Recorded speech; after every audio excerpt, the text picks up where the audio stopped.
Entonces digo que hagamos una imagen en nuestra mente de lo que está ocurriendo en este momento. Versículo 60 dice lo siguiente.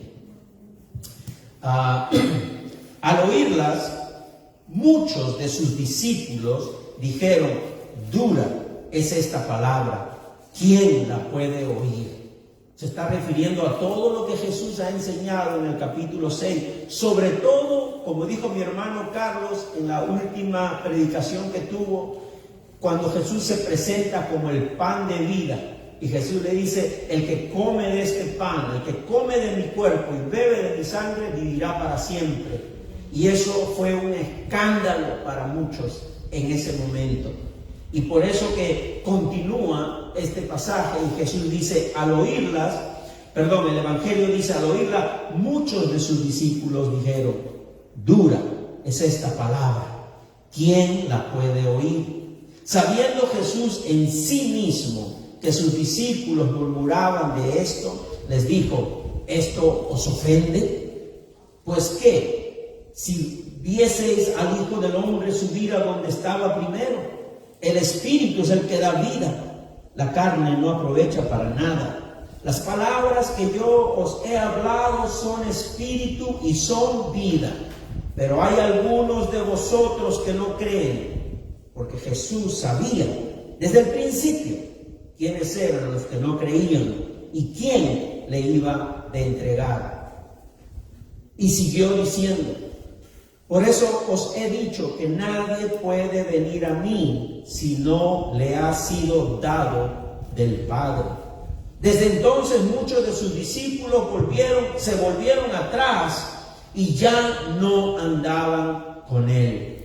Dijo entonces Jesús a los 12: ¿queréis acaso iros también vosotros? Le respondió Simón Pedro: Señor, ¿a quién iremos? Tú tienes palabras de vida eterna. Y nosotros hemos creído y conocemos que tú eres el Cristo, el Hijo del Dios viviente. Jesús le respondió: ¿no os he escogido yo a vosotros los 12 y uno de vosotros es diablo? Se refería a Judas Iscariote, hijo de Simón, porque este era el que le iba a entregar, siendo uno de los 12, palabra de Dios. Vamos a reflexionar y meditar de una manera humilde, pero a la misma vez cuidadosa, de lo que dice esta preciosa palabra. Primero, mis hermanos, nos damos cuenta aquí que estaban presentes en ese lugar, en esa sinagoga. Jesús estaba en una sinagoga en Capernaum. Por eso dije, hagan esa imagen imaginaria en sus mentes. Supongamos que nosotros también estamos dentro de esa sinagoga oyendo a Jesús. Ahí estaban presentes líderes judíos, fariseos, saduceos, escribas, muchos seguidores de Jesús y los 12 discípulos. Ya el hermano Carlos, como dije, mencionó que los líderes judíos dejaron en claro su rechazo absoluto de que Jesús era el pan de vida que vino del cielo. El capítulo 6 hace una revelación de lo que hay en los corazones de los que estaban allí presentes. Es de verdad impactante ver cómo el capítulo 6 no solo revela quién es Cristo, sino también revela qué hay en el corazón de todos los que estaban presentes. Y hoy veremos que no solamente los líderes judíos desechaban las enseñanzas de Jesús, sino también, dice la palabra, muchos de sus seguidores. Muchos de sus seguidores. Y en el pasaje de hoy hay dos cosas relevantes. Vamos a enfocarnos en dos cosas para ayudarnos a entender este pasaje. Primero, que muchos seguidores de Jesús tenían la dificultad de aceptar las enseñanzas de Cristo. Tenían la dificultad de aceptar las enseñanzas de Cristo. Y segundo, solo los verdaderos discípulos no solamente entienden, sino también aceptan y confían que su salvación no son por sus obras de sacrificio, sino única y plenamente por la obra de Jesucristo. Esas dos cosas me impactan en este pasaje. Por eso vamos a ir mirando con cuidado. Primero veamos la dificultad que tienen muchos. No es que no entienden, sino que no aceptan, que son dos cosas diferentes. No aceptan las enseñanzas de Jesús. Veamos el versículo 60, mi hermano, ayúdame. Dice, al escucharlo, muchos de los que estaban presentes en la sinagoga, muchos de sus discípulos exclamaron: esta enseñanza es muy difícil. ¿Quién puede aceptarla? Así dice Nueva Versión Internacional. Pero veamos cómo dice este mismo versículo otras traducciones bíblicas en español. Por ejemplo, tenemos Reina Valera del 60, y usted lo tiene, Reina Valera del 60. ¿Qué dice? Dura es esta palabra. O sea que cada domingo, si hubieran muchos de ellos, dirían: ay, dura es la palabra que se enseña en esta iglesia. O dura es la palabra que estoy oyendo a través de la Biblia. Reina Valera el 60 dice: dura es esta palabra, ¿quién la puede oír? ¿Cómo? Dura es esta palabra, ¿quién la puede oír? No la resisto, no la puedo oír. ¿Se dan cuenta? ¿Quién la puede oír? Dice con pregunta. No la resisto. ¿Qué dice Nueva Versión Internacional? Esta enseñanza es muy difícil, ¿quién puede aceptarla? Yo no la acepto. Es difícil y menos la voy a aceptar. La Biblia de las Américas, mire lo que dice: ¿quién puede? Dura es esta declaración, ¿quién puede escucharla? Y la Biblia, Dios habla hoy, dice lo siguiente: esto que dice es muy difícil de aceptar, ¿quién puede hacerle caso? ¿Se dan cuenta, mis hermanos? Lo que murmuraban muchos de los seguidores de Jesús: esa enseñanza es muy difícil, ¿quién puede aceptarla? ¿Quién puede oírla? ¿Y cómo responde Jesús ante esa murmuración? Veamos el versículo 61 y 62. Dice Jesús, dice la palabra, dice el Evangelio de Juan: Jesús, muy consciente de que sus discípulos murmuraban por lo que había dicho, les reprochó: ¿esto les causa tropiezo? ¿Esto les causa tropiezo? ¿Qué tal si vieran al Hijo del Hombre subir donde antes estaba? ¿Esto que estoy hablando de verdad les causa tropiezo? Y vamos a mirar las mismas traducciones que hemos visto ante la exclamación y murmuración de muchos de sus discípulos. ¿Qué dice Reina Valera del 60? Sabiendo Jesús en sí mismo que sus discípulos murmuraban de esto, le dijo: ¿esto os ofende? Nueva Versión Internacional: Jesús, muy consciente de que sus discípulos murmuraban por lo que había dicho, les reprochó: ¿esto les causa tropiezo? La Biblia de las Américas dice: pero Jesús, consciente de que sus discípulos murmuraban por esto, le dijo: ¿esto los escandaliza? Y la palabra de Dios para todos, esa es otra versión, dice: Jesús sabía de antemano que de lo que estaban quejando. Así que les dijo: ¿les molesta esta enseñanza? Mis hermanos, ¿cómo podemos interpretar el sermón de Jesús en aquel momento? Podemos leer inclusive en casa del 60 hasta el Juan 6, versículo 1, y vamos a ver todo lo que Jesús estaba enseñando. ¿Les molestaba eso? ¿Les causaba tropiezo? ¿Era escandalosa esa enseñanza? Mis hermanos, ¿cómo interpretamos el sermón de Jesús? Bueno, la palabra nos hace ver en este pasaje que no fue difícil de entender, sino que fue difícil de aceptar. No fue difícil entender lo que Jesús estaba hablando, lo que para ellos era difícil de aceptar. Difícil de aceptar. Mis hermanos, quizás pensaban que las enseñanzas de Jesús eran herejías. Por supuesto, porque era muy contrario a lo que ellos estaban acostumbrados. Estamos hablando del pueblo de Dios. Los que entraban a la sinagoga eran los del pueblo de Dios. Los judíos que entraban a la sinagoga, no los gentiles.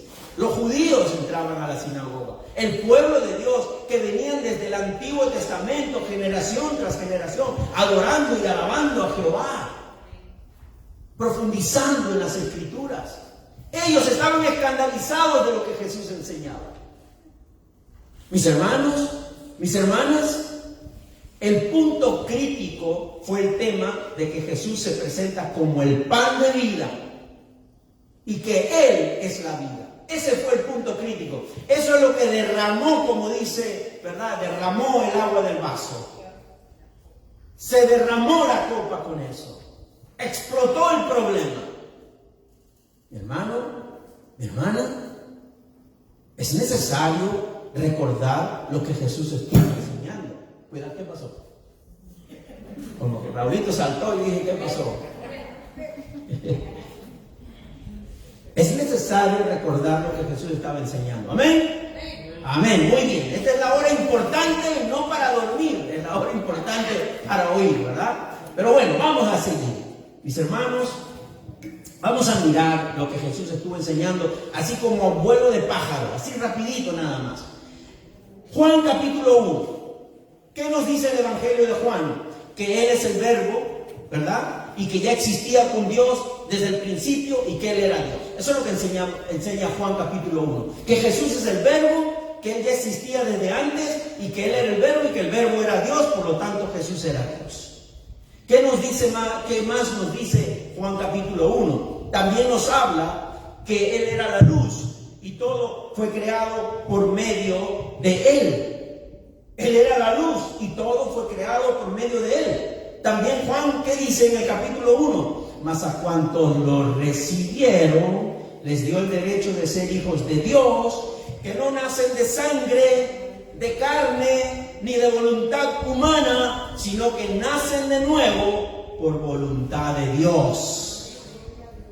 ¿Qué seguía enseñando el capítulo 1? Que Jesús es el Cordero de Dios que quita el pecado del mundo. Jesús es el que bautiza con el Espíritu. Si tú crees en Cristo, si dimos el paso de creer en Cristo, ya fuimos bautizados por el Espíritu. Porque al creer el Espíritu habita en nosotros. Ya no necesitamos otro bautizo del Espíritu. En la Biblia no habla de otro bautizo del Espíritu.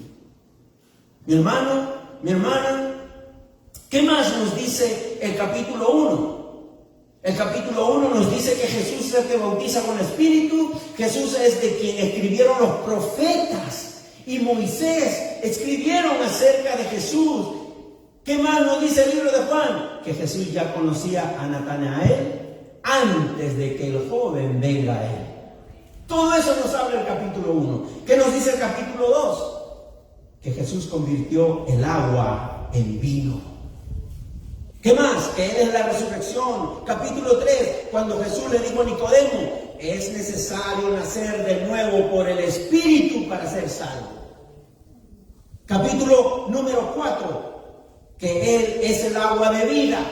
Capítulo número 5, que Él es el Señor del sábado, que puede sanar a los enfermos con poder para la gloria de Dios. ¿Qué nos dice el capítulo 6? Repite 2 veces el capítulo 6. 2 veces repite que nadie puede venir a Él si no es enviado por el Padre. Y si alguien es enviado por el Padre, Él no lo rechaza y les asegura que nada de lo que le pertenece se le perderá, que Él los guardará y los resucitará en el día final para vida eterna. Amén. Dele la gloria al Señor. Hasta ahora hemos visto 6 capítulos. Eso es todo lo que está enseñando hasta ahora el Evangelio de Juan. Y eso es lo que les molestaba. Eso era difícil para ellos aceptar. Eso era un escándalo para ellos. Lo entendían, pero no lo aceptaban. Mis hermanos, ¿Son esas verdades para ellos difíciles de aceptar? ¿Qué parte de la palabra de Jesús les ofende? Bueno, no les digo a ustedes. ¿Qué parte les ofendía a ellos? ¿Qué parte de la palabra de Jesús les ofende? ¿Qué parte del Evangelio de Jesucristo les causa tropiezo en su caminar cristiano? ¿Qué enseñanza les incomoda?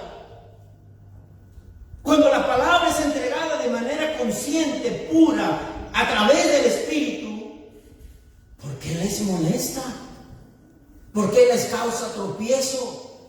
¿Por qué para ellos es un escándalo? ¿Qué enseñanza les molesta?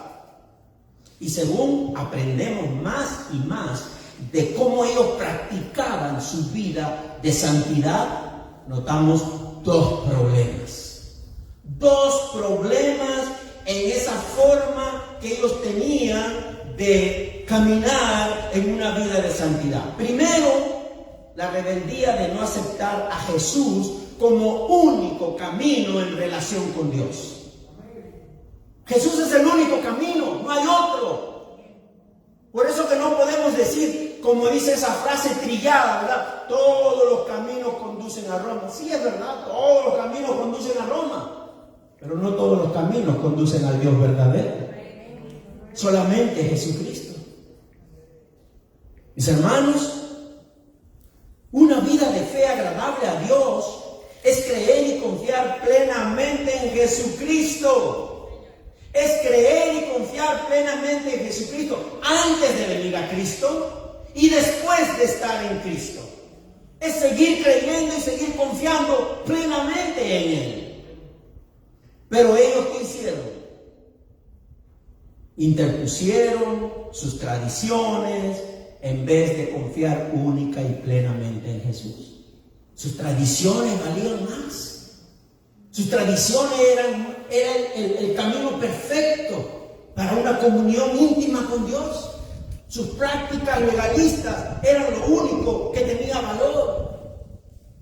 Mi hermano, mi hermana, preferían la esclavitud, óigalo bien, preferían la esclavitud de sus esfuerzos legalistas y una vida, lo puse entre comillas aquí, pero lo voy a hacer así, una vida de supuesta perfección. Una vida de supuesta perfección. Supuesta perfección porque nadie es perfecto. En vez de confiar solamente en Cristo. ¿Qué dice Romanos 11:36? Porque todas las cosas proceden de Él y existen por Él y para Él. A Él sea la gloria por siempre. Amén. Jesucristo.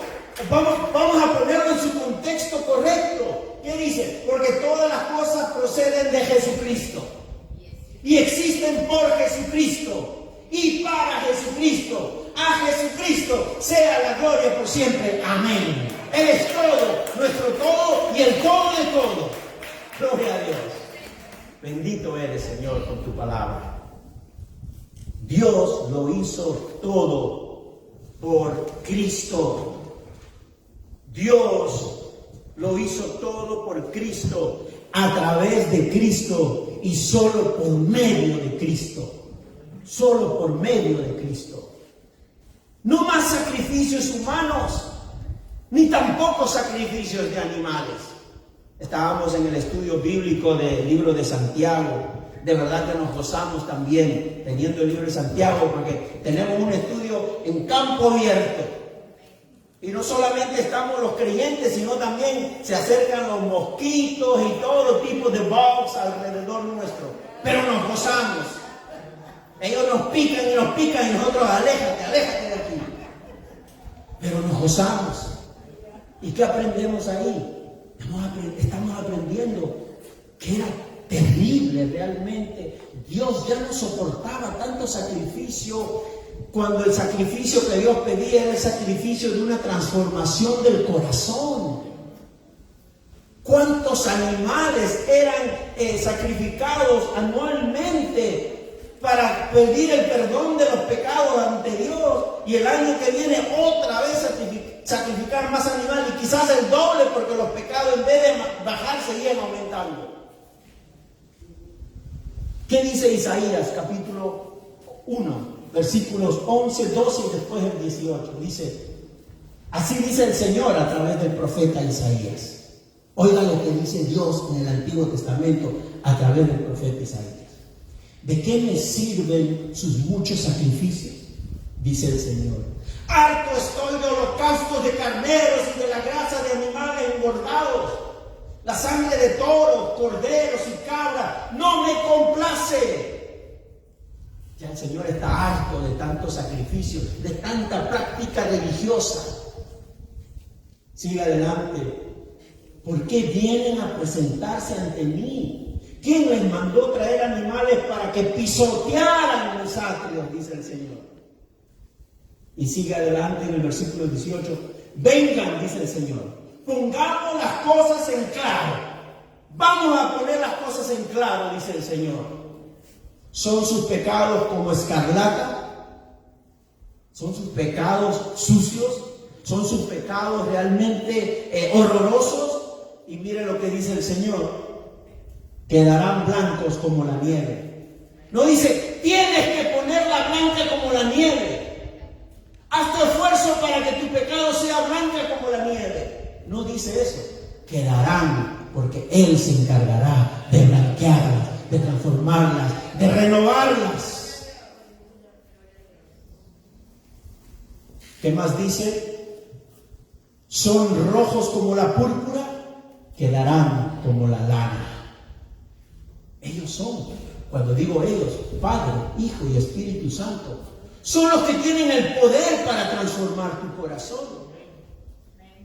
Para ellos eran las prácticas religiosas, el legalismo, ¿verdad? Que no se pueden afeitar las piernas, que no pueden ponerse pantalones, que no se pueden poner maquillaje, y que los varones tienen que hacer esto y lo otro.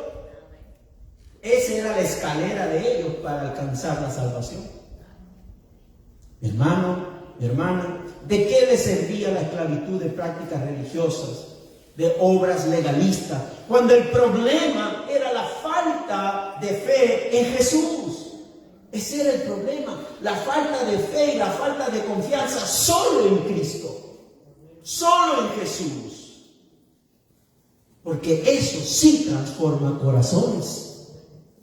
Eso sí tiene poder para transformar. Estudiaban el Antiguo Testamento, pero no aceptaban lo que decían Moisés y los profetas, quienes escribieron acerca de Jesús como el Mesías venidero. No entendían cuál era el propósito por la cual el Padre enviaría a Jesús, ¿verdad? Y ahora hoy lo entendemos. ¿Cuál es la razón por la que el Padre envió a Jesús? La razón es que nadie, ¿verdad? Nadie es nothing, nobody, nadie, ninguno del pueblo, ni del Antiguo Testamento, ni del Nuevo Testamento, ni de nuestros tiempos, puede cumplir perfectamente la vida de santidad y obediencia que Dios demanda. Dios demanda obediencia estricta. Who can do it? ¿Quién puede hacerlo?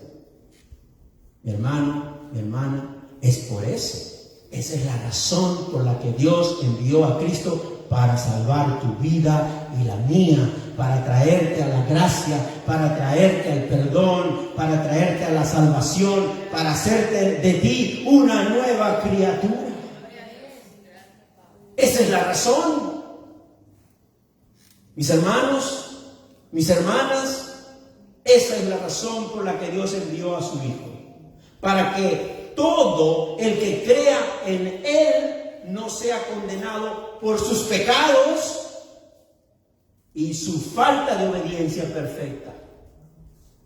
Y sabiendo eso ahora con mayor claridad, ¿todavía queremos vivir bajo las normas del Antiguo Testamento?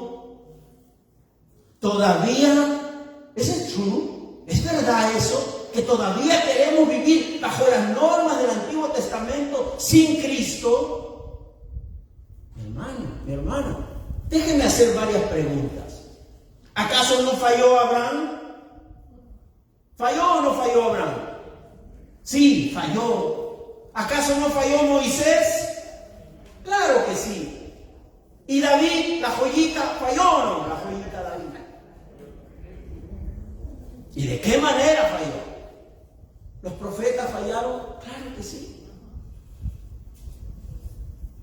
Los patriarcas fallaron. Todos fallaron. Ninguno se salvó. Ninguno.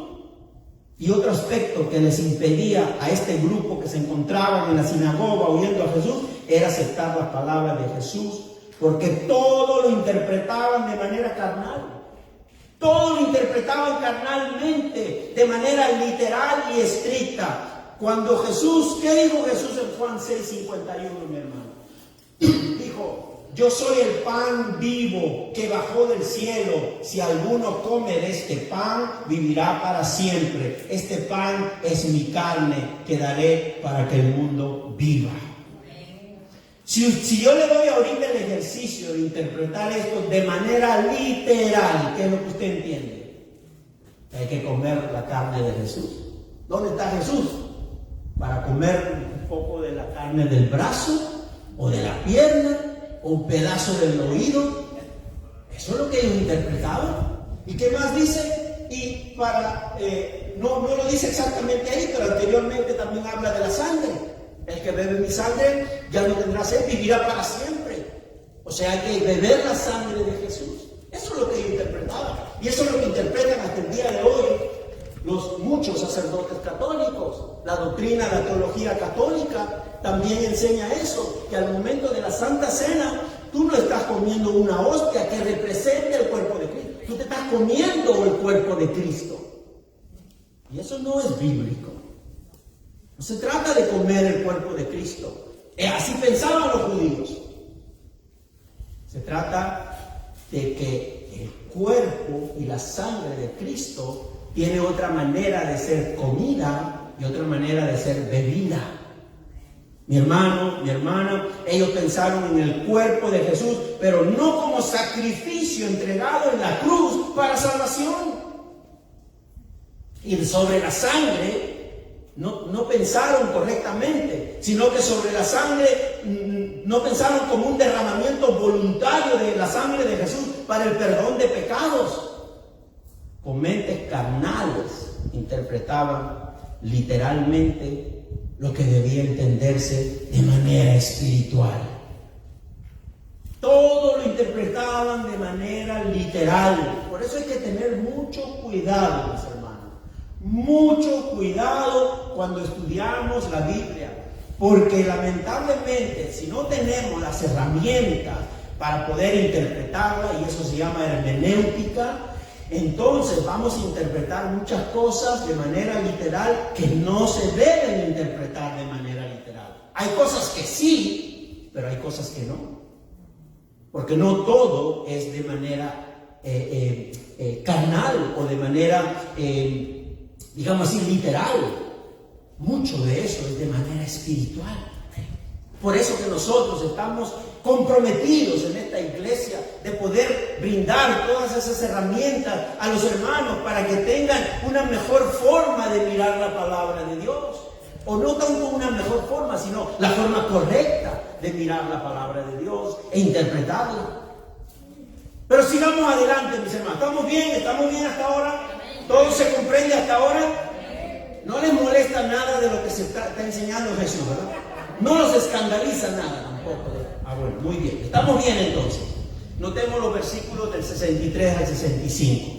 Está corriendo un rico viento ahora mismo. Gracias, Espíritu de Dios, por estar aquí con nosotros.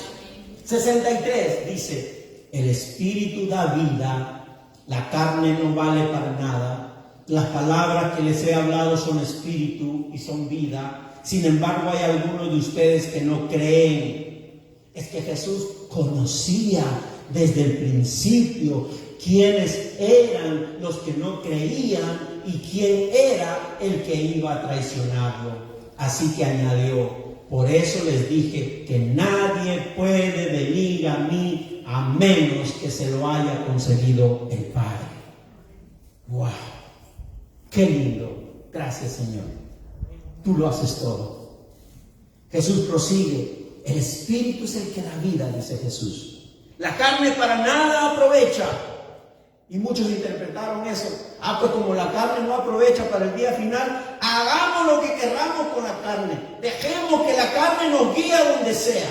Porque como dice la Biblia ahí, que la carne para nada aprovecha, solo el Espíritu. Bueno, el alma ya lo tiene el Señor. Pero la carne no importa. Ese era el pensamiento greco-romano de aquel tiempo. La carne no importa. Pero no entendieron lo que dice la palabra de Dios.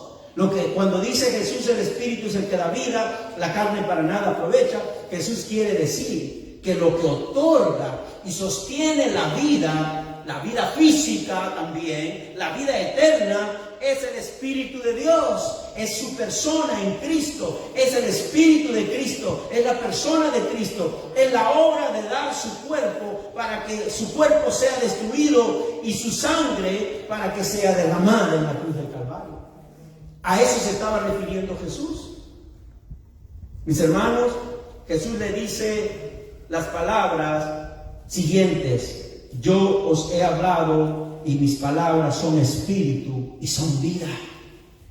Las palabras de Jesús son espíritu y son vida.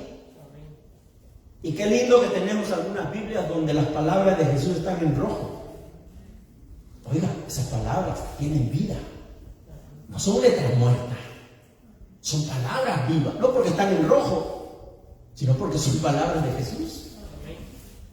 Mis hermanos, la palabra de Jesús tiene vida, no es letra muerta, y cuando se aceptan por fe, se convierten en el camino de salvación. Y Jesús continúa diciendo: pero hay algunos de ustedes que no creen. Eso es tremendo, ¿no? Hay algunos de ustedes que no creen, dice Jesús. ¡Wow! Qué interesante que Juan, el evangelista, agrega un comentario en el versículo 64. ¿Qué dijo ahí en el 64? Dijo lo siguiente. No, el anterior, exacto. Sin embargo, ese ya es escrito por Juan, el evangelista. Dice: sin embargo, hay algunos de ustedes que no creen. Y lo que aumenta Juan es que Jesús conocía desde el principio quiénes eran los que no creían y quién era el que lo iba a traicionar. Y eso no es porque le dio la gana a Juan el Evangelista escribirlo. Recuerden que en teología hay una doctrina muy importante que se llama la inerrancia de la Biblia. O sea, la palabra perfecta, infalible, que no tiene falla. ¿Por qué? Porque es inspirado por el Espíritu de Dios a los que escribieron. Y no de manera mecánica. No crean que el Espíritu cogió la mano de Juan el Evangelista y lo hizo escribir como loco ahí. Y él solamente prestó su mano, nada más. No es de forma mecánica la inspiración de Dios. Ni tampoco de forma dinámica, como que les dio a ellos una superinteligencia sobrenatural para que escribieran estos textos que tenemos en la Biblia. No era de forma dinámica tampoco, sino de forma orgánica, porque eran inspirados por el Espíritu de Dios y ellos podían escribir de acuerdo a su cultura, de acuerdo a su grado de educación, porque una cosa es lo que escribió Pedro como pescador, otra cosa es lo que escribió Pablo como un hombre muy letrado y muy conocido en el judaísmo y en el Torá. Pero eso no le quitó el Espíritu de Dios a los que escribieron, sino que usó todo lo que ellos eran, su conocimiento, su habilidad, su carácter y su cultura inclusive. Pero el Espíritu inspiró de tal manera que ellos no escribieron nada que contradiga la voluntad de Dios. Esa es la inspiración orgánica que hace de la Biblia correcta, infalible, que no se contradice y que es una sola revelación para el plan de Dios de salvación para el pecador en la fe de Jesucristo. Mi hermano, mi hermana, Y aquí vemos que Jesús sabía quiénes no creían. Jesús sabía todo eso del comienzo de su obra como mediador. Ahora bien, esa incredulidad que tenían muchos, aunque inexcusable, no tenían excusa tampoco. Así no crean, así duden, no tienen excusa. Bueno, era de esperarse que no crean. ¿Y sabe por qué digo eso? Que no es sorpresa que el ser humano carnal no pueda creer ni quiera aceptar el ofrecimiento de salvación. El hombre carnal, la persona carnal, ya sea hombre o mujer, no entiende de esas cosas. No cree porque no entiende. Eso es espiritual y por lo tanto no lo puede entender, no puede creer, no puede aceptar el ofrecimiento de la salvación. Porque la fe, óigalo bien, la fe que se necesita para creer y aceptar la salvación en Jesucristo es regalo que viene de Dios.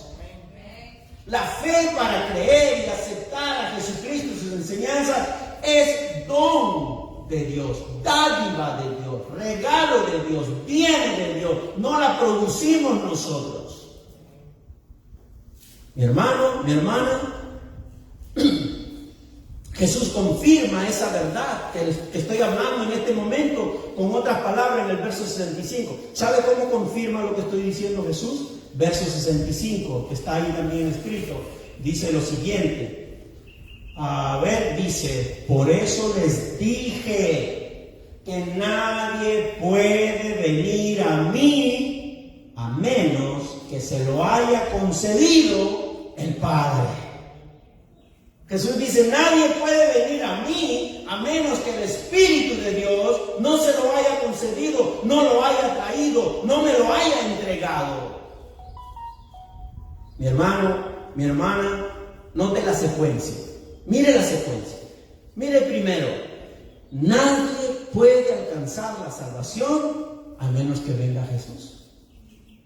Nadie puede alcanzar la salvación a menos que venga Jesús. Y segundo, nadie viene a Jesús si no es enviado por el Padre. Nadie viene a Jesús si no es enviado por el Padre. Entonces, la obra de salvación de un pecador no solo es una cooperación total del Padre como perdonador, del Hijo como mediador, pero también del Espíritu Santo como regenerador, como aquel que convence, como aquel que sella la salvación. El Hijo, Jesucristo, siempre acogerá a aquellos que el Padre le da. Siempre. Y el Espíritu Santo quien los convence del arrepentimiento. Primera de Corintios, capítulo 12, versículo 3. Por eso les advierto, dice Pablo, que nadie que esté hablando por el Espíritu de Dios puede maldecir a Jesús. Nadie que esté hablando por el Espíritu de Dios puede maldecir a Jesús. Ni nadie puede decir Jesús es el Señor, sino por el Espíritu Santo. Si usted un día confesó que Cristo es su Señor y su Salvador, es porque el Espíritu Santo se lo reveló. Es que porque el Espíritu Santo lo convenció. Es que porque el Espíritu Santo lo hizo levantarse de su asiento para confesar, ahora sí puedo decir, Cristo es mi Señor. Gloria a Dios por eso. ¡Qué lindo es el Evangelio! Mi hermano, Jesús no solo afirma que acogerá acá viene lo más lindo. Porque no solamente dice que va a acoger, que va a recibir a los que el Padre le da, sino que los va a resucitar en el día postrero, hasta el fin. ¿Qué dice Jesús? Que yo no pierda nada de lo que el Padre me da, sino que lo resucite en el día postrero, o sea, en el día final. Mi hermano, ¿qué dice Juan 10, del 27 al 30? Mis ovejas oyen mi voz, yo las conozco y ellas me siguen, dice Jesús. Yo les doy vida eterna y nunca perecerán. Yo les doy vida eterna, dice Jesús. Y Jesús promete que nunca perecerán. Ni nadie podrá arrebatármelas de la mano. Mi Padre que me las ha dado es más grande que todos. Y de la mano del Padre nadie las puede arrebatar. El Padre y yo somos uno, dice el Señor. Den un aplauso grande a Cristo en esta mañana.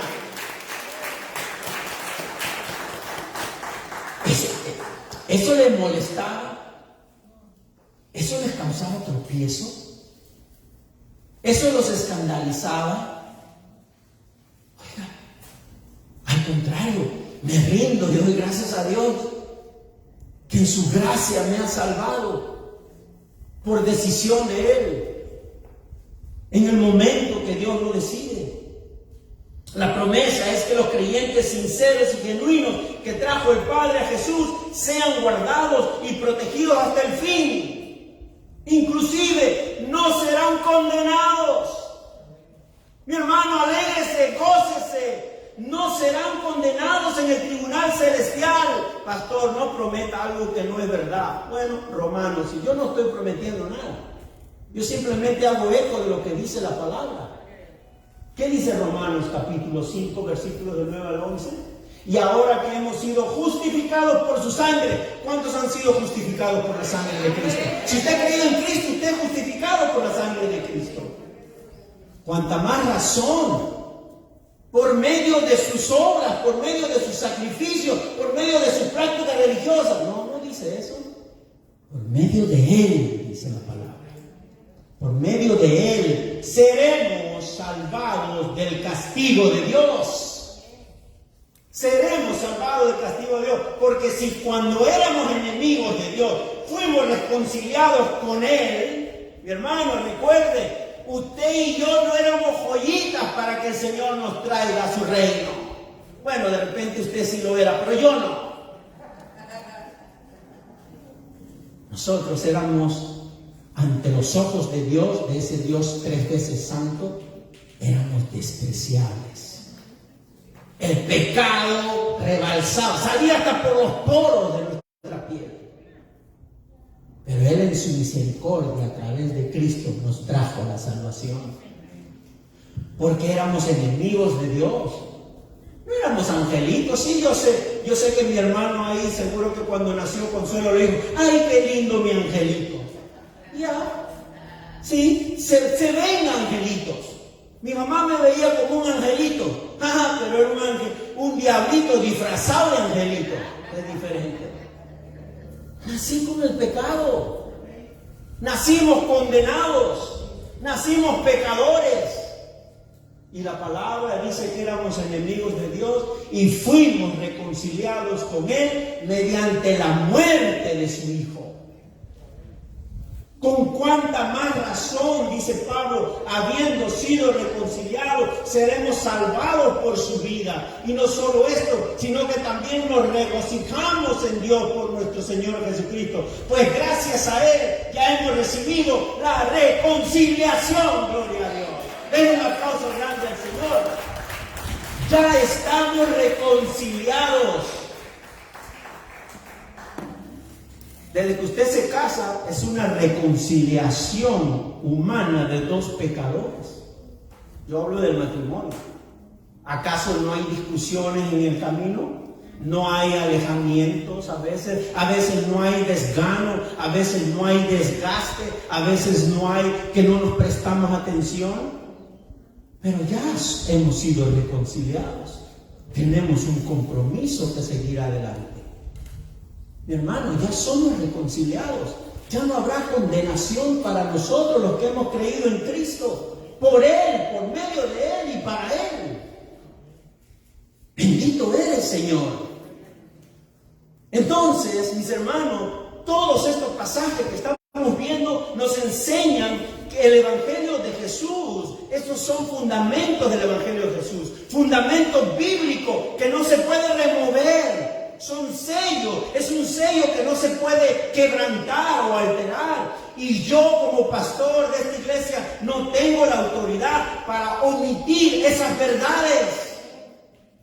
¿Cómo puedo yo omitir esas verdades? ¿Cómo puedo yo arrancar de mi Biblia esa página donde el Señor dice que nadie viene a mí si no es enviado por el Padre?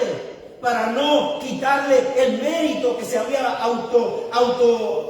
obtenido la persona, y decir, no, el Señor no me escogió, yo le escogí a Él. Bueno, pero la palabra dice que nadie viene al Padre si no es enviado, nadie viene a Cristo si no es enviado por el Padre. ¿Cómo puedo cambiar eso?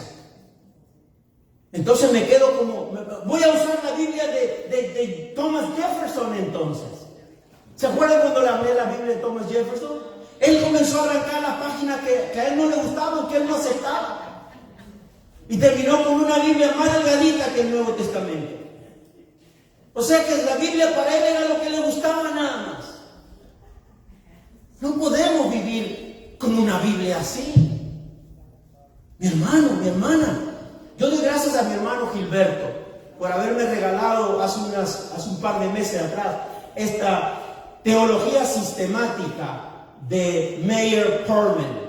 Perlman se escribe P-E-A-R-L-M-A-N, de perla, ¿no? Perlman, hombre perla, Perlman. Bueno, qué fea la traducción, pero mejor no lo traducimos. Así es su apellido. Sí, porque cuando queremos traducir apellidos, cuidado.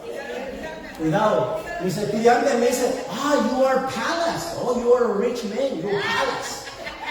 Porque mi apellido Palacio dice que yo tengo palacios en mi país. Cuidado con traducir los apellidos. No traduzca Shoemaker, ¿ok?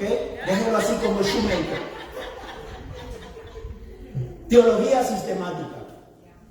Meyer Perlman es un ícono de lo que es la teología sistemática, sobre todo arminiana. Teología sistemática. Que este fue el currículum, era imperable, no podía faltar en los seminarios, en los institutos teológicos de Puerto Rico. O sea, en otras palabras, después de Jesucristo estaba Meyer Perlman para muchos misioneros, pastores y hombres de las iglesias en Puerto Rico en los años 40. Pero ¿sabe lo que tiene aquí la teología sistemática de Meyer Perlman? La seguridad de la salvación. Que la salvación no se pierde. ¿Y por qué de Puerto Rico salen muchos? Yo no estoy por favor acusando a un país, sino que así es la historia de la Biblia. Sobre todo en los países latinoamericanos, los primeros misioneros de habla hispana eran los puertorriqueños. Y yo sigo teniendo respeto hasta por Gigi Ávila. Que en él en muchas cosas esté equivocado es otra cosa. Pero él amaba a Cristo, amaba al Señor. Pero la teología que él estudió es de Meyer Perlman.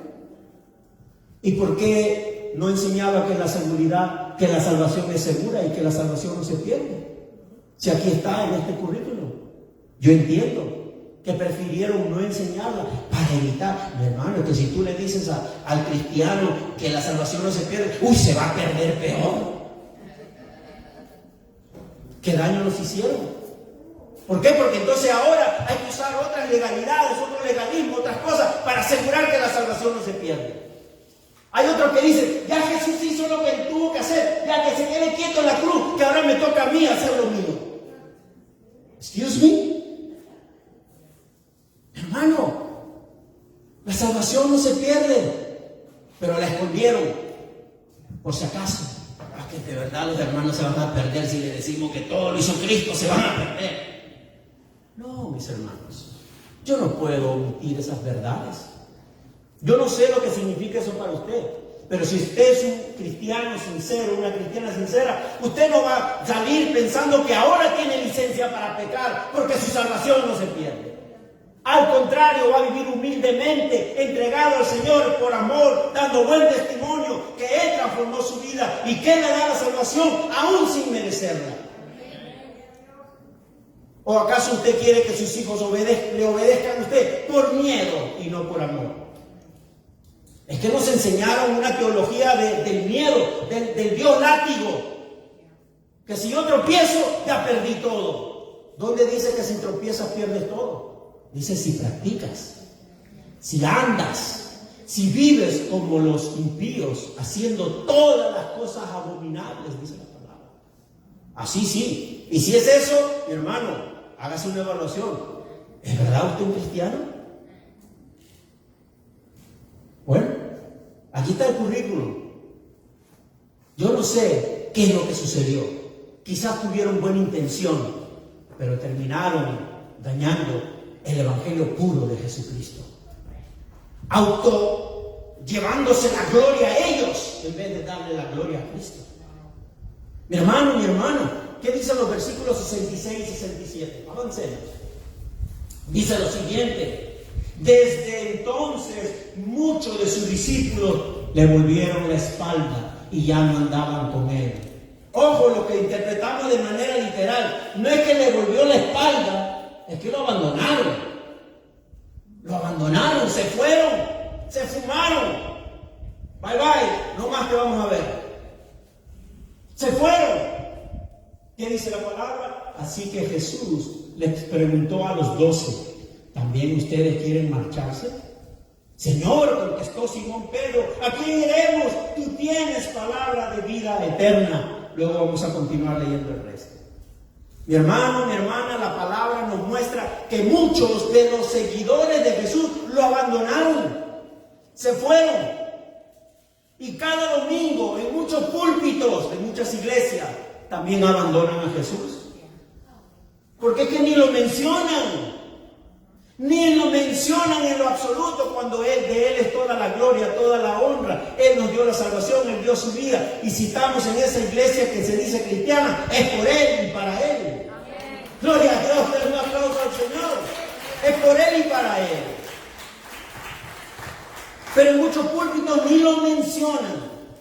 Abandonan la predicación, que es el fundamento del Evangelio de Cristo. Es el fundamento cristocéntrico. Y a cambio, ¿qué predican? Testimonios de experiencias. Muchos se dedican a predicar solo testimonios de experiencia. Yo no dudo que esos testimonios de experiencia entretengan mucho. Yo no dudo que no entretienen. Entretienen y mucho. Pero contienen poco o nada del fundamento bíblico. Del verdadero fundamento en Cristo.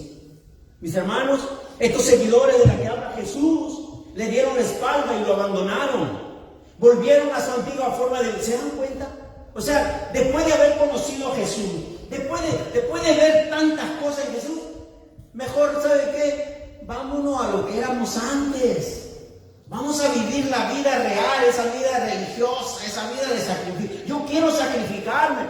Usted va a celebrar Semana Santa, pero ¿por qué usted está contento? No, arrodíllese, vaya de rodillas a la iglesia. Así hay que agradar a Dios. ¿Se da cuenta?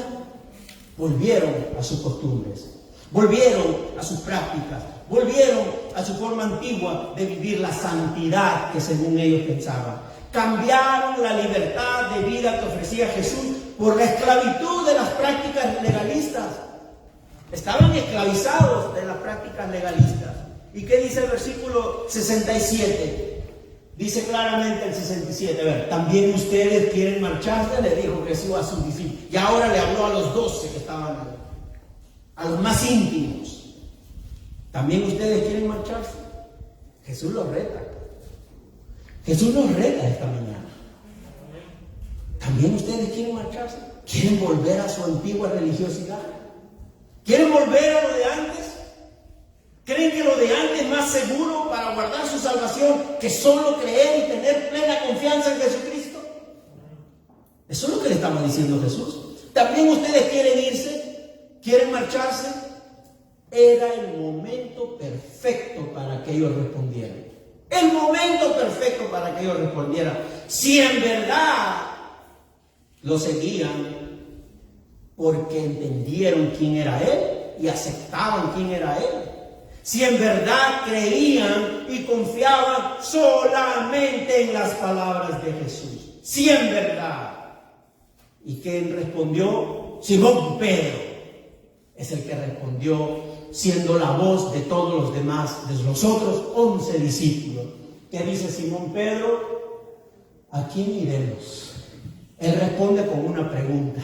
Interesante, ¿verdad? Él responde con una pregunta. ¿A quién iremos? ¿A quién iremos? Tú tienes palabra de vida eterna y nosotros hemos creído y sabemos que tú eres el Santo de Dios. ¿A quién iremos? ¿Cómo interpretas la pregunta de Pedro o la respuesta de Pedro? Yo escribí de esta manera: Señor, hay otra persona a quien puedo ir en este momento difícil de mi vida. Señor, no hay otra persona en quien yo pueda pedir ayuda para vivir mi vida de santidad. Señor, no hay otra persona en quien yo pueda sentirme seguro de que puedo ser un cristiano agradable a ti. Señor, vengo a ti porque no hay otra persona que me enseñe cómo vivir correctamente el Evangelio, cómo vivir mi vida cristiana, Señor.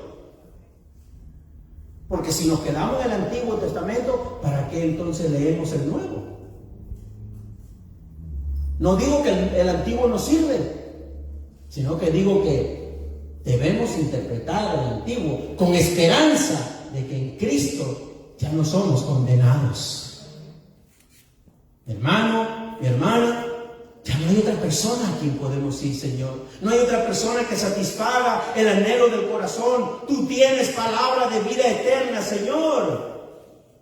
Y aquí vemos una vez más que las Escrituras no se contradicen con respecto a la confesión de un pecador. Cuando un pecador confiesa, ¿por qué? ¿Por qué lo hace? ¿Quién está detrás para que ese pecador confiese? Juan 3, del 5 al 7. Desde entonces, del que sigue, mi hermano, yo te aseguro que quien no nazca de agua y del Espíritu, le dice Jesús a Nicodemo, no puede entrar en el reino de Dios, respondió Jesús. Lo que nace del cuerpo es cuerpo, lo que nace del Espíritu es espíritu. No te sorprendas de que te haya dicho: tienes que nacer de nuevo. Nadie puede confesar que Cristo es el Señor sin antes se lo revele Dios a través del Espíritu Santo. ¿Qué dice Mateo 16? Que describe con mayor detalle lo que está sucediendo en este momento acerca de Pedro. Dice: cuando llegó a la región de Cesarea de Filipo, Jesús preguntó a sus discípulos: ¿quién dice la gente que es el Hijo del Hombre? Le respondieron: unos dicen que es Juan el Bautista, otros que Elías, otros que Jeremías o uno de los profetas. Y Jesús le dice: ¿y ustedes, mis discípulos, ustedes 12, qué dicen ustedes? ¿Qué dicen, verdad? Jesús le dice aquí: ¿y ustedes quién dicen que soy yo? Tú eres el Cristo, el Hijo del Dios viviente, afirmó Simón Pedro. Dichoso tú, Simón, hijo de Jonás, le dijo Jesús, porque eso no te lo reveló ningún mortal, sino mi Padre que está en el cielo. Palabra de Dios. El Espíritu Santo revelando el corazón y la mente de Pedro para que pueda afirmar, confesar y decir con sus labios que Cristo es el Señor. Mi hermano, mi hermana, por eso que el Evangelio de Juan, en el capítulo 6, Pedro responde con convicción de palabras. Son llenas del Espíritu y vida. Son medios para la salvación, lo que Pedro afirma. Son medios de gracia. El Espíritu se va revelado, como lo hizo un día con nosotros cuando confesamos que Cristo es el Señor. Pedro ha comenzado a creer que Jesús es el Cristo, que es el Hijo de Dios, el único camino de salvación. Es imposible, mis hermanos, es imposible confesar a Cristo como el Salvador personal sin la obra previa del Espíritu Santo. El Espíritu no aparece después que tú confiesas. El Espíritu ya está trabajando antes que tú confiesas.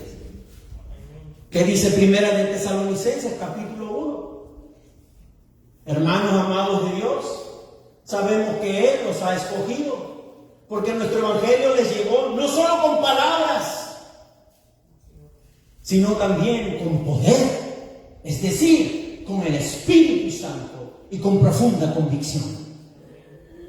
Es en el Espíritu Santo que nosotros llegamos a tener esa profunda convicción. Ahora quiero terminar ya con esto. Versículos 70 y 71, ya a los finales de este Juan capítulo 6. ¿Qué dice Jesús? ¿no los he escogido yo a ustedes 12? Repuso Jesús. No obstante, uno de ustedes, déjenme señalar por acá, uno de ustedes es el diablo. Sí, pues ya he tenido problemas, le dije, ¿no? Se refería a Judas, hijo de Simón Iscariote, uno de los 12 que iba a traicionarlo. Mi hermano, ¿de quién es la decisión de elegir? ¿Quién elige? ¿O quién, como dicen ese cuento, ¿no? ¿Quién es primero, la gallina o el huevo? ¿Verdad? Y ahí nos quedamos, no, la gallina, el otro no, el huevo, y ahí nos quedamos todo el día. ¿Quién elige? Jesús. Jesús, Dios. La decisión de elegir a Judas, esto es lo más interesante. La decisión de elegir a Judas para ser parte del grupo es de Jesús. ¿Se dan cuenta a quiénes elige Jesús? Si yo hubiera estado al lado de él, hubiera dicho, no lo escoja, Señor. No, a ese no, por favor. Déjalo allá quietecito, tranquilo. A veces nosotros entramos en esas cositas, ¿verdad? Pastor, él es el anciano de la iglesia. ¿No? Interesante, ¿verdad? Bueno,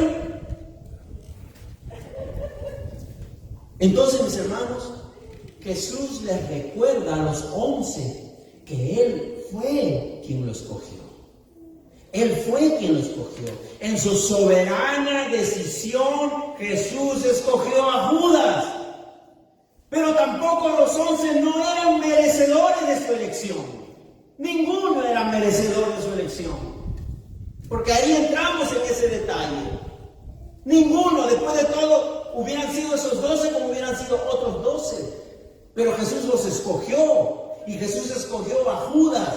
Entonces, cuando miramos este pasaje, la elección de los salvos demuestra esa verdad bíblica de la predestinación, que en su soberana elección Jesús escoge a quienes Él decide. ¿Para qué? Para que se cumplan las Escrituras. Para que se cumplan las Escrituras, Dios que te había predestinado desde antes de la fundación del mundo, para que se cumplan las Escrituras, llegó el día en que tú confesaste que Cristo es tu Salvador. Para que se cumplan las Escrituras. Y para que se cumplan las Escrituras, Dios escogió a Judas, que dice Juan capítulo 17, 11 y 12. Ya no voy a estar por más tiempo en el mundo. Jesús se fue y les estaba haciendo una promesa a todos sus discípulos. Yo no voy a estar más tiempo en el mundo, pero ellos están todavía en el mundo. Jesús está orando y está hablando con el Padre. Está orando y hablando con el Padre. Y yo vuelvo a ti, Padre Santo. Protégelos. Mire lo que Jesús le pide al Padre en oración. ¿Usted cree que el Padre le va a negar algo a su Hijo? Y Jesús, así como oró por los 12 discípulos, ha orado y sigue orando por cada uno de nosotros. Por cada uno de nosotros. ¿Qué dice? Protégelos con el poder de tu nombre, el nombre que me diste, para que sean uno, lo mismo que nosotros. Mientras estaba con ellos en la tierra, vivo, no había ido a la cruz todavía, lo mismo, mientras estaba con ellos, los protegía yo. Jesús dice, mientras yo estaba en la tierra, yo los protegía. Y los preservaba mediante el nombre que me diste. Y ninguno se perdió, sino aquel que nació para perderse, a fin de que se cumpliera la Escritura.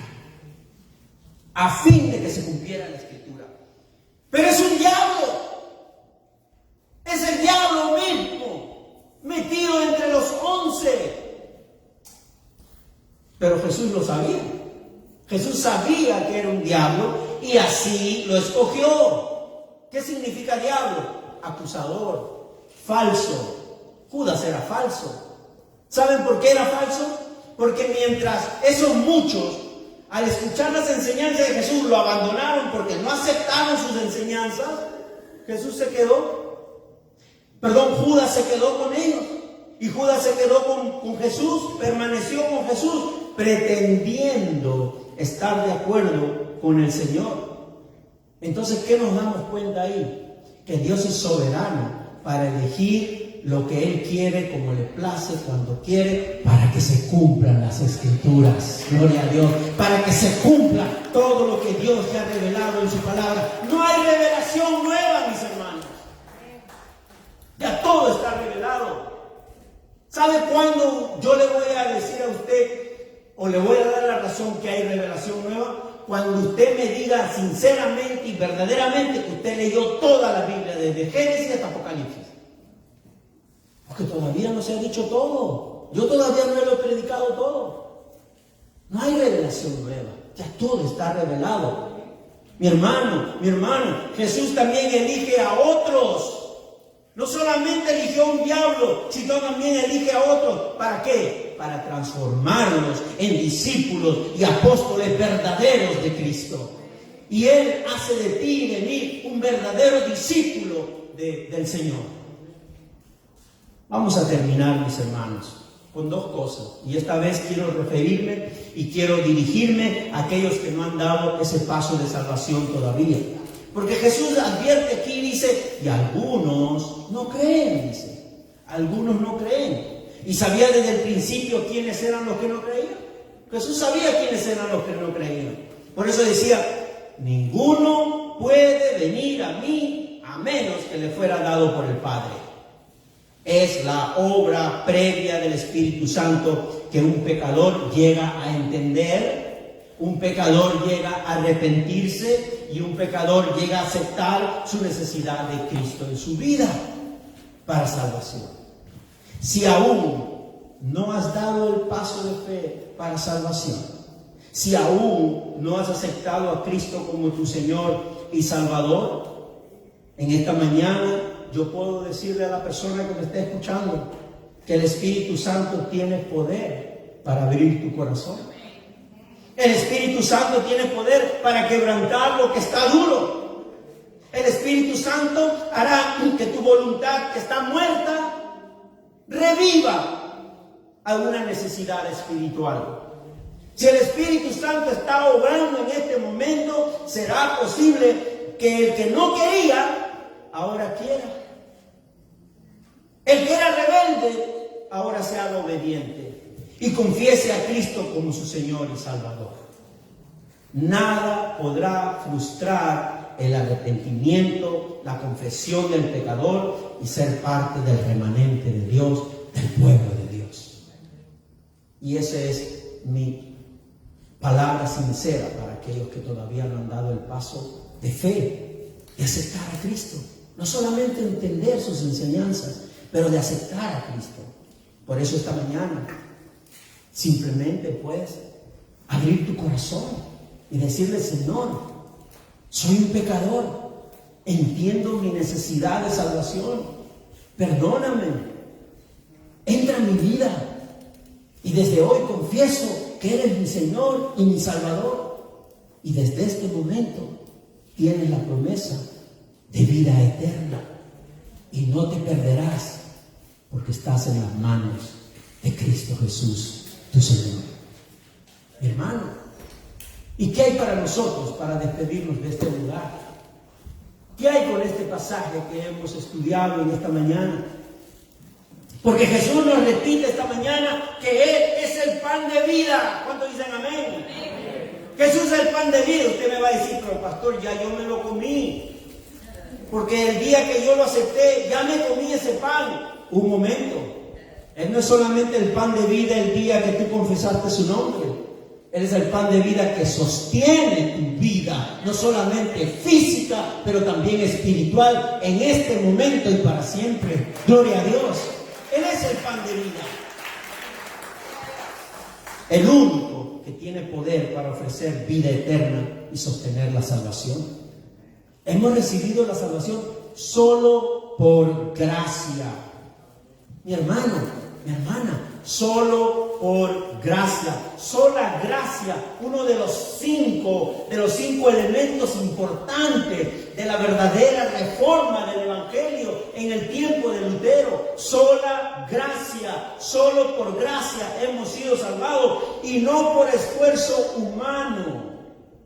¿Se da cuenta la diferencia? Por lo tanto, no es por esfuerzo humano y prácticas legalistas que llegaremos a ser perfectos y agradables a Dios. Inténtalo. Intenta con tu propio esfuerzo y con tus propias prácticas. Hazte todas las prácticas que tú quieras. Trae a tu lista todo lo que tú creas que te va a restringir, pero que no sea la enseñanza de Jesús, sino que sea tu estrategia. Haz la prueba. No vas a poder. No vas a poder. No vas a poder sostener tu salvación de esa manera. Porque el solo hecho de que el pecado vive en nosotros ya nos descalifica. Mi hermano, mi hermana, ese era el error de los cristianos en Galacia. ¿Qué dice la palabra de Dios en Gálatas 3, del 1 al 3? Ahora sí tengo que tener cuidado porque está con signos de exclamación. Gálatas torpes, dice la palabra. Pablo le está diciendo al pueblo cristiano de Galacia, torpes. ¿Por qué? ¿Por qué Pablo se da ese lujo de insultarlos? Porque otras traducciones dicen otras cosas peores.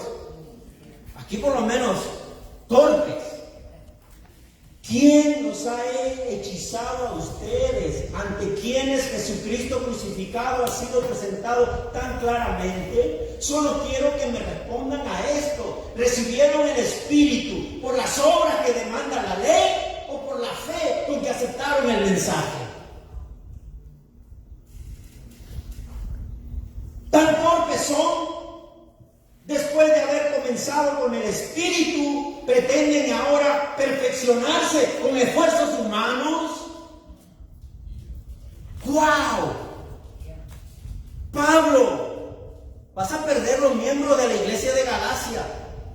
No importa, dirá Pablo, pero tengo que decirle la verdad. ¿Cómo cambian si Cristo los trajo a la salvación? ¿Cómo intentan ahora sostener esa salvación con prácticas religiosas legalistas de sacrificio humano? Y cuidado con malinterpretar, porque la gracia se sigue malinterpretando. La gracia de Dios, óigalo bien, mi hermano. Esto lo aprendí yo de un pastor. Óigalo bien, y si quieren anótenlo. La gracia de Dios no se opone al esfuerzo humano. La gracia de Dios se opone al mérito humano, al reclamo del mérito. Porque Pablo le dice a Timoteo, esfuérzate en la gracia. Pero ¿cómo me voy a esforzar? ¿Con el modelo del Antiguo Testamento o con las enseñanzas de Jesucristo? ¿Con las normas del Antiguo Testamento o con las normas del nuevo Evangelio de Jesucristo? O soy judaísta o soy cristiano. O voy a mirar el Antiguo Testamento sin Cristo o voy a ver el Antiguo y el Nuevo en los lentes de Jesucristo. Mi hermano, mi hermana, Pablo le dice a Timoteo, esfuérzate en la gracia. Quiere decir que mi esfuerzo para una vida de santidad se basa no en mis medios, sino en los medios que Dios me ha dado. ¿Y qué Dios me ha dado? Su palabra, su Espíritu y la fe en Jesucristo. Y la fe en Jesucristo. Crece en su palabra, crece y tu esfuerzo glorificará a Dios. Tu esfuerzo glorificará. La mayor parte de los seguidores de Jesús consideró que este discurso era difícil de aceptar y abandonaron a Cristo. Me arranco los pelos. ¿Qué les incomodó? ¿Qué les causó escándalo? ¿Por qué pensaron que es una piedra de tropiezo? ¿Cuál es la razón por la que sigues a Jesús? Ahora la pregunta sería para nosotros, porque nosotros también somos seguidores de Cristo. ¿Amén? ¿Cuántos son seguidores de Cristo? ¿Cuántos son discípulos de Jesucristo? Levante la mano con todo orgullo. El orgullo vale hoy día. Yes, gloria a Dios. Amén. Somos seguidores de Cristo. Y si somos seguidores de Cristo, la pregunta sería, ¿cuál es la razón por la que sigues a Jesús? ¿Cuál es la razón por la que sigues a Cristo? ¿Entiendes las palabras de Jesús? Pero solo te quedas con entender. La otra pregunta sería, ¿aceptas con gozo todo lo que Él enseña? Gloria a Dios. ¿Cuántos han recibido la misma revelación que recibió Pedro? El Espíritu nos reveló la verdad. El Espíritu nos convenció. Así que gloria a Dios por eso. Y quiero terminar en esta mañana, mis hermanos. Yo creo que me he excedido en el tiempo. Pero quiero terminar en esta mañana porque, ¿qué les parece si repetimos lo que Pedro dijo como revelación del Espíritu de Dios en su vida? Vamos a ponernos de pie, mis hermanos. Y luego de esto voy a pedirle a la hermana o al hermano que le toca la siguiente pase que pueda venir después de esto. Yo tengo mucho cuidado en decirle a la congregación, repite después de mí. Porque ustedes no saben lo que yo voy a decir. Pero esta vez van a repetir lo que dice la Biblia. Y la Biblia dice lo siguiente. Todos juntos, por favor. Señor. Más fuerte, con orgullo. Señor. ¿A quién iremos?